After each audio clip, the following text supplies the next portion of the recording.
তুমি এই ব্যবসা করতে পারবা না। তোমার টাকা পয়সা যা লাগে সব আমি দেবো, কিন্তু তবুও এই ব্যবসা করতে পারবা না। মানে কি?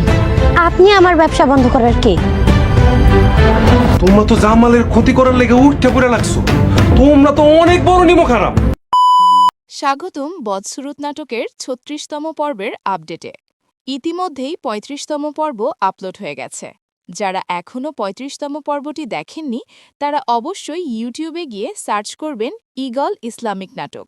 এই চ্যানেলটিতে ধারাবাহিকভাবে বদসুরত নাটকের সব পর্ব আপলোড হচ্ছে।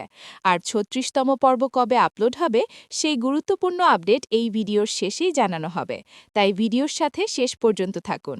জামালের জায়গায় দাঁড়িয়ে বিষয়টা একটু ঠান্ডা মাথায় ভাবলে বোঝা যায় এটা শুধু বিশ্বাসঘাতকতা না, এটা তার আবেগ, সম্পর্ক আর নিজের সম্মানের উপর একটা বড় আঘাত।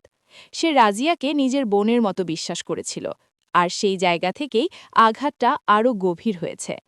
এখন প্রশ্ন হলো সে কি করবে। বাস্তবভাবে দুইটা পথ আছে। প্রথমত, রাগের বশে সিদ্ধান্ত নেওয়া, রাজিয়া আর হিমেলকে বাড়ি থেকে বের করে দেওয়া। এটা খুব স্বাভাবিক প্রতিক্রিয়া, কারণ কষ্টটা এখনও তাজা, কিন্তু এই সিদ্ধান্ত পরে অনুশোচনার কারণ হতে পারে। দ্বিতীয়ত, সময় নিয়ে সিদ্ধান্ত নেওয়া, নিজেকে সময় দেওয়া, পুরো ঘটনা বোঝা। রাজিয়া কেন এমন করল, হিমেলের ভূমিকা কী ছিল, সব বুঝে তারপর সিদ্ধান্ত নেওয়া। এতে হয়তো সম্পর্ক পুরোপুরি ঠিক হবে না, কিন্তু নিজের সম্মান আর মানসিক শান্তি বজায় থাকবে।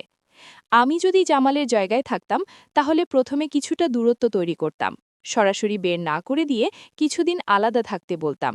তারপর সব শুনে বুঝে একটি চূড়ান্ত সিদ্ধান্ত নিতাম, কারণ রাগের মুহূর্তে নেওয়া সিদ্ধান্ত বেশি ভাঙন তৈরি করে, কিন্তু ঠান্ডা মাথায় নেওয়া সিদ্ধান্ত মানুষকে শক্ত করে। এদিকে রোমানের বিষয়টাও খুব গুরুত্বপূর্ণ। তার প্রতিশোধের আগুন যদি আরও বাড়ে তাহলে গল্প আরও অন্ধকার দিকে যাবে।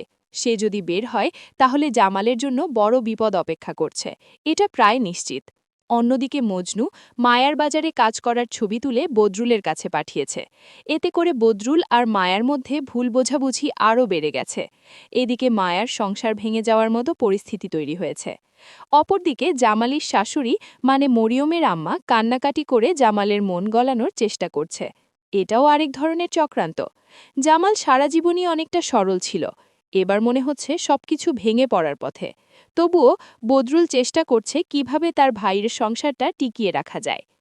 তো দর্শক, আজকের ভিডিও এই পর্যন্তই। শেষ পর্যন্ত পাশে থাকার জন্য সবাইকে অসংখ্য ধন্যবাদ।